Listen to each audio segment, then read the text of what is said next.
KaraokeBooks. Treasure Island. Written by Robert Louis Stevenson. Audiobook. Chapter 4. The Sea Chest. I lost no time, of course, in telling my mother all that I knew, and perhaps should have told her long before, and we saw ourselves at once in a difficult and dangerous position. Some of the man's money, if he had any, was certainly due to us, but it was not likely that our captain's shipmates, above all the two specimens seen by me, Black Dog and the Blind Beggar, would be inclined to give up their booty in payment of the dead man's debts. The captain's order to mount at once and ride for Dr. Livesey would have left my mother alone and unprotected, which was not to be thought of. Indeed, it seemed impossible for either of us to remain much longer in the house. The fall of coals in the kitchen grate, the very ticking of the clock, filled us with alarms. The neighborhood, to our ears, seemed haunted by approaching footsteps, and what between the dead body of the captain on the parlor floor and the thought of that detestable blind beggar hovering near at hand and ready to return, there were moments when, as the saying goes, I jumped in my skin for terror. Something must speedily be resolved upon, and it occurred to us at last to go forth together and seek help in the neighboring hamlet. No sooner said than done. Bareheaded as we were, we ran out at once in the gathering evening and the frosty fog. The hamlet lay not many 100 yards away, though out of view, on the other side of the next cove. And what greatly encouraged me, it was in an opposite direction from that whence the blind man had made his appearance and whither he had presumably returned. We were not many minutes on the road, though we sometimes stopped to lay hold of each other and hearken. But there was no unusual sound, nothing but the low wash of the ripple and the croaking of the inmates of the wood.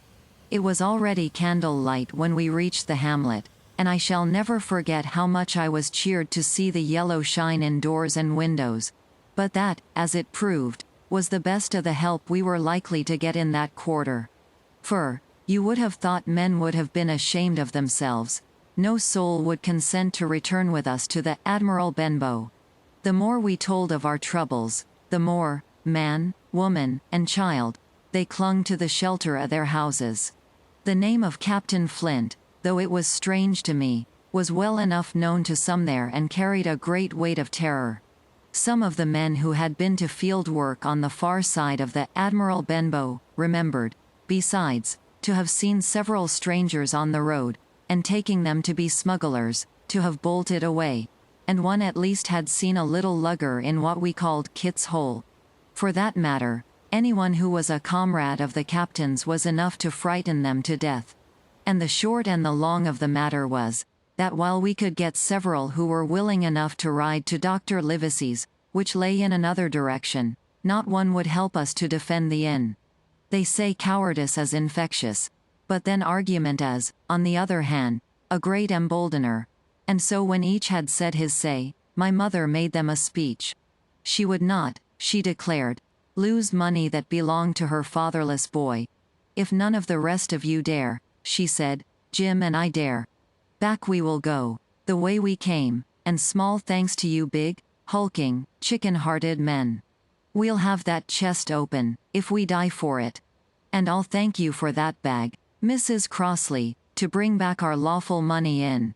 Of course I said I would go with my mother, and of course they all cried out at our foolhardiness, but even then not a man would go along with us.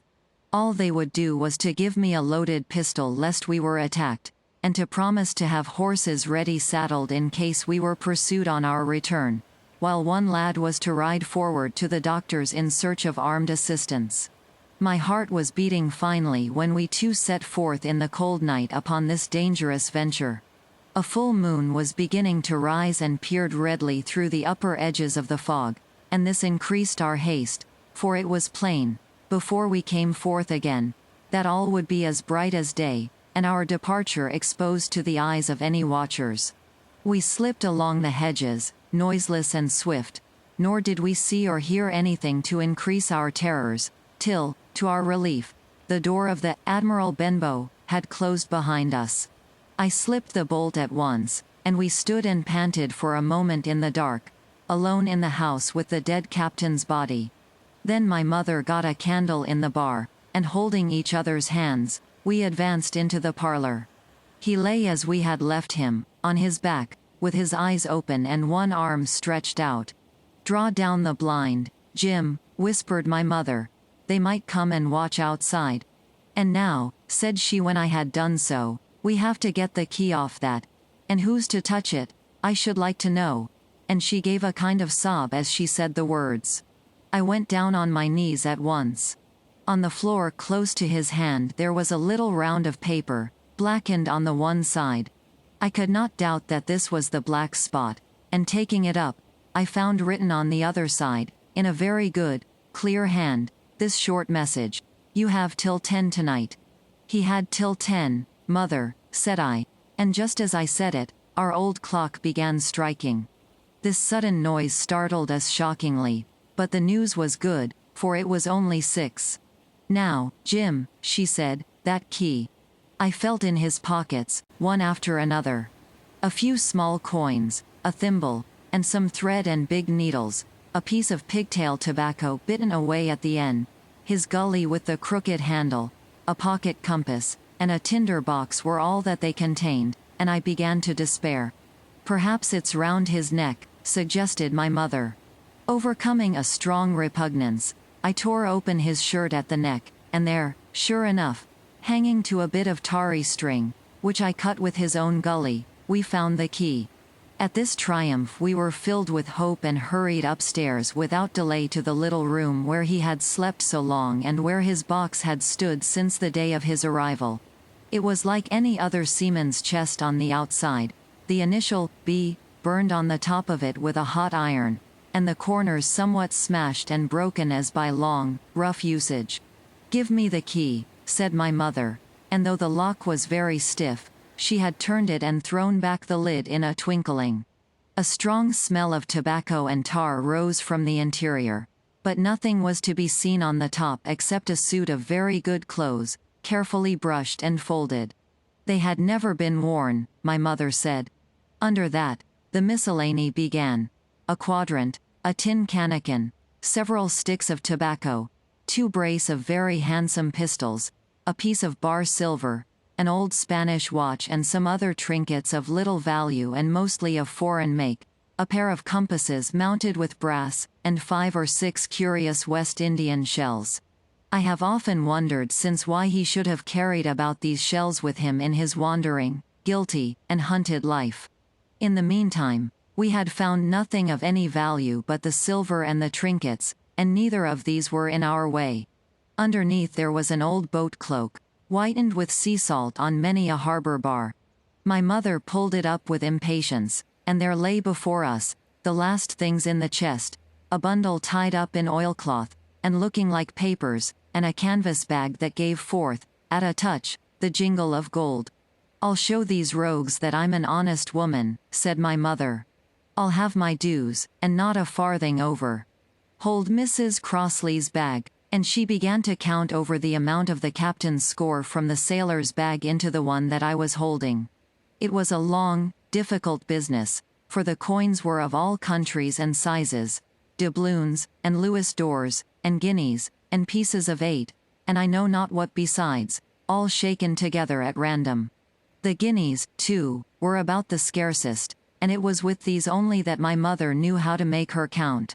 When we were about halfway through, I suddenly put my hand upon her arm, for I had heard in the silent frosty air a sound that brought my heart into my mouth.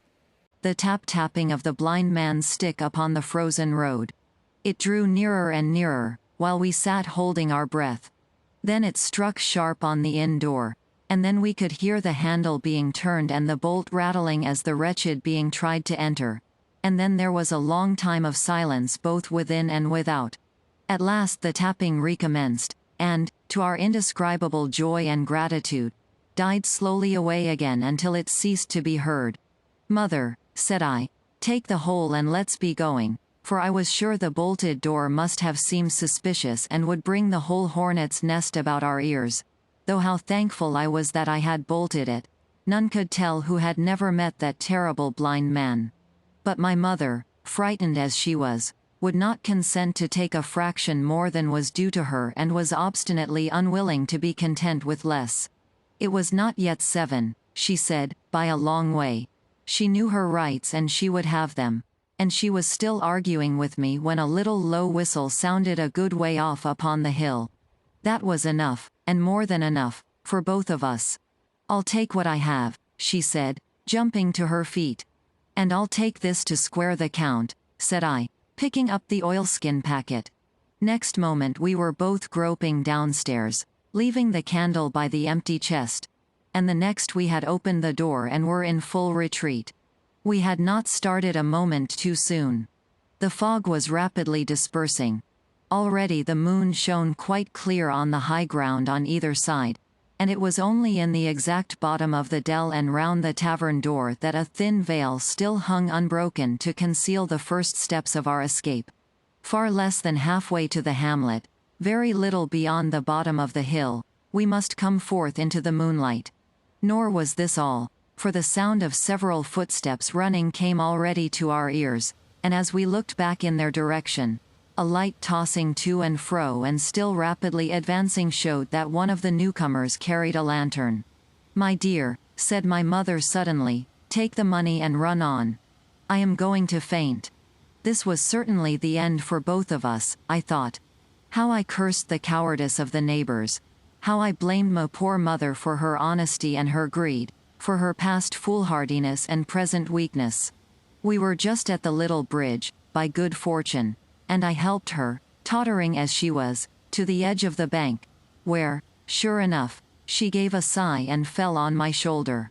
I do not know how I found the strength to do it at all, and I am afraid it was roughly done, but I managed to drag her down the bank and a little way under the arch. Farther I could not move her, for the bridge was too low to let me do more than crawl below it. So there we had to stay, my mother almost entirely exposed and both of us within earshot of the inn. KaraokeBooks.